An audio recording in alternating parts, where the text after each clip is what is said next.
அண்ணாமலை முதல் மாநாடு, நீங்க அதுல இருந்து என்ன முக்கியமான விஷயங்களாக பார்க்கிறீங்க? அண்ணாமலையோட கணக்கு திமுக டாஸ்மார்க், அதிமுக டாஸ்மார்க், தவேகா டாஸ்மார்க். அடுத்து இப்போ விஜயை பற்றி அவர் விமர்சிக்க விரும்பல.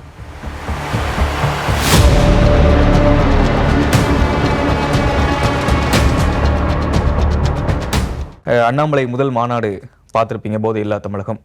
சில விஷயங்கள் குறிப்பிட்டிருக்கார். தனி கட்சி, சாதி மதங்களுக்கு அப்பாற்பட்டு செயல்படுவது, 2031 இலக்கு, பெரிதாக எந்த கட்சியையும் விமர்சிக்காத ஒரு தன்மை. நீங்க அதுல இருந்து என்ன முக்கியமான விஷயங்களாக பார்க்கிறீங்க?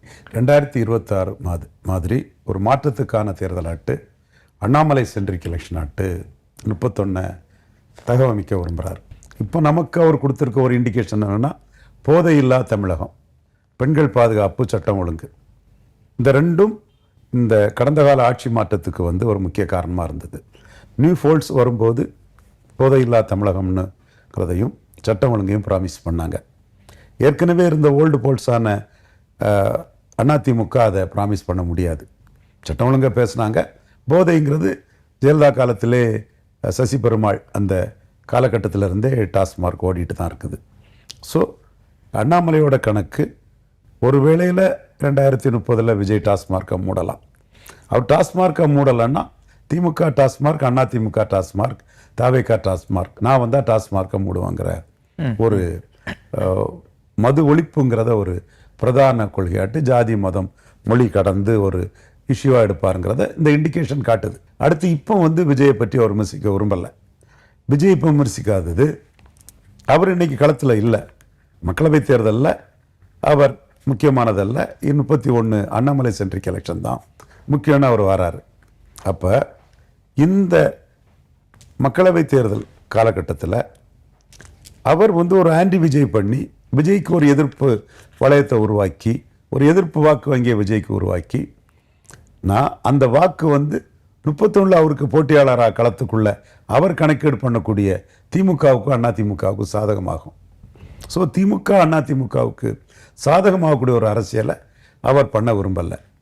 ஸோ விஜய்க்கு டீத்திங் பீரியட் கொடுக்கணும், தடுக்கி விழுந்தவங்களை தடுமாற விடாமல் நிமிர்ந்திருக்க வைக்கணும்.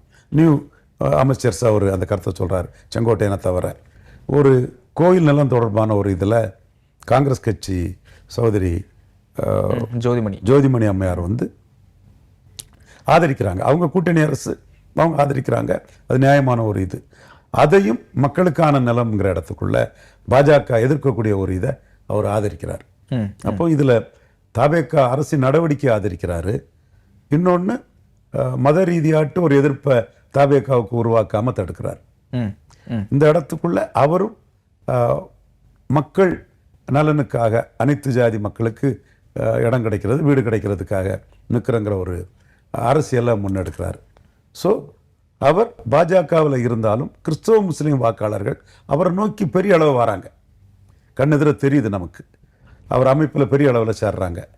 ஸோ அதை மெயின்டைன் பண்ணக்கூடிய அளவுக்கு தன்னுடைய நடவடிக்கைகளை தகவமைக்கிறார். அண்ணாமலை சென்ட்ரிக்கா 31 மாத்திட முடியும் அப்படின்னு அண்ணாமலை நம்புறாரா? 29க்கு மேலே தான் இதை நம்ம பற்றி ஓரளவு தெளிவாக சொல்ல முடியும். இப்போ அண்ணாமலை வருகையும் திமுக அதிமுக சேர வேண்டிய நிர்பந்தத்தை அதிகரிக்குது. திமுக கூட்டணியில் இருந்த கட்சிகளெல்லாம் தவேகா பக்கம் போயிட்டாங்க. அவங்க சொல்கிறது பாஜக எதிர்ப்புன்னு.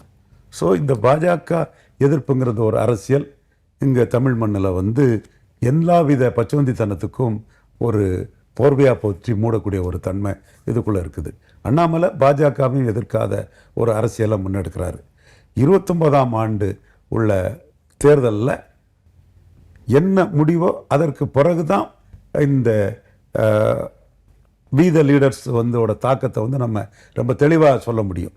இப்போ அவர் அந்த 31 நோக்கி இப்போவே அவர் தன்னை ஸ்ட்ரெங்தன் பண்ணிட்டு போகக்கூடிய இதை பண்ணுறாரு. ரொம்ப காலம் இருக்குது. அடுத்து திருச்செந்தூர் மாநாடு, அந்த மாநாடுன்னு ஒவ்வொரு ஊராக அவர் மாநாடு போடுறாரு. இதில் என்னோட பார்வையாக நான் என்ன பார்க்குறோம்னா, 29 திமுகவும் அதிமுகவும் ஸ்ட்ரெங்தன் ஆகிறதுக்குள்ள ஒரு காரணமாக அண்ணாமலையோட 31 என்ட்ரியும் இருக்குது. ஏற்கனவே திமுகவில் உள்ள கூட்டணி கட்சிகள் எல்லாம் தாவேக்கால சேர்ந்த பிறகு 35 விழுக்காடில் இருந்த தாவேக்கா 40 தாண்டி போயிட்டு, திமுகவின் பலம் ஒரு 25 தான். 25 வச்சு 40 பிடிக்க முடியுமாங்கிறது ஒரு டவுட்டு. என்டிஏ 27 தான், 27 வச்சு 40 பிடிக்க முடியுமாங்கிற டவுட்டு. ஸோ மும்முனை போட்டின்னா விஜய்க்கு சாதகமான, விஜய் தலைமையிலான கூட்டணிக்கு சாதகமான ஒரு ரிசல்ட் தான் இருக்குது. அதனாலே திமுகவும் அதிமுகவும் ஒன்றிணைந்து 29 மக்களவை சந்திக்கணுங்கிற ஒரு இது வந்து இன்னைக்கு வேகம் எடுத்துட்டு வருது. அதில் இன்னொரு காரணி ஆட்டு 31 உள்ள அண்ணாமலையோட என்ட்ரியும் ஒரு காரணம் இருக்குது. இது இவங்க 29 என்ன வியூகம் அமைக்க போகிறாங்க, என்ன ரிசல்ட் வரப்போகுதுங்கிறது அதோட அதை பொறுத்து தான் 31 இருக்கு. அவ்வளோ ஹார்ட் ஃபைட் கொடுத்துருவாரா? விஜய 40 தாண்டிட்டார்ல. ஆமா. 25 எப்படி 40 பிடிச்சிக்கிடும், 27 எப்படி 40 பிடிச்சிக்கிடும். சரி, அப்போ ரெண்டு பேரும் இணையிறது தானே, 2-3 சேர்றது தானே ஒன்றுக்கு எதிரான ஒரு அரசியலாக இருக்க முடியும். இல்லை அப்போ மும்முனை போட்டியாக இருக்கும்போது விஜய்க்கு தானே சாதகமாகும்னு சொல்றீங்க. அதுதான் இவங்க இணைஞ்சாதான் அந்த சாதகத்தை தடுக்க முடியும்னு நான் சொல்கிறேன். ஓகே. ஆனால் தினகரன் டிடிவி தினகரன் அதுதான் சொல்கிறார். விஜய் அண்டர் எஸ்டிமேட் பண்ணக்கூடாது. அவர் ப்ரூவ் பண்ணிட்டார். கூட்டணி கட்சிகள் கொஞ்சம் கூட இறக்கம் இல்லாமல் துரோகம் பண்ணிட்டு பதவிக்காக சந்தர்ப்பவாத பச்சோந்தி அரசியலை பாஜக எதிர்ப்புன்னு. எஸ், இந்த மண்ணில் இது ஒரு அசிங்கமாக போச்சு. அந்த அரசியலில் அவங்களும் போய் 40க்கு மேலே போயிட்டாங்க. ஸோ திமுக அதிமுக இணைய வேண்டியது அங்கே ஒரு நிர்பந்தம் நான் பார்க்குறேன். 31 அண்ணாமலை என்ட்ரியும் அந்த நிர்பந்தத்தை மேலும் அதிகரிக்கதா பார்க்குறேன்.